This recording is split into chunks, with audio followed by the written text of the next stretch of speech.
એક ભાઈ હતો તે ભગવાને લઈ લીધો. એમાં રડવાનું ના હોય. યાદ તો આવે ને 12 મહિના તે. તો મિત્રો સ્વાગત છે તમારું અમારા નવા વિડીયોમાં. તો મિત્રો આ છે કરણજીની બહેન અને કરણજીના ઘરે રક્ષાબંધનના તહેવારે કરણજીના ઘરે રાખડી બાંધવા જાય છે ત્યારે કરણજીની યાદ કરીને કેવું રડે છે તમે જોઈ શકો છો વિડીયોમાં. મિત્રો 12 મહિનાના તહેવારમાં એક દિવસ તહેવાર આવે છે રક્ષાબંધનનો, અને એમાંય પાછો પવિત્ર તહેવારમાં બહેનને ભાઈ ના હોય તો બહેનને કેટલું દુઃખ થાય છે એ તો બહેનને જ ખબર હોય.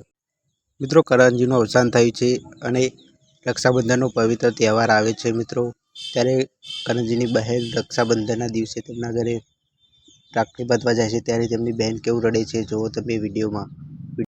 એક ભાઈ હતો તે ભગવાને લઈ લીધો. એમાં રડવાનું ના હોય. યાદ તો આવે ને 12 મહિના તેવા. મિત્રો તમે અમારા નવા વિડીયો જોવા માંગતા હો તો ચેનલને સબસ્ક્રાઈબ કરો અને વિડીયોને શેર કરો.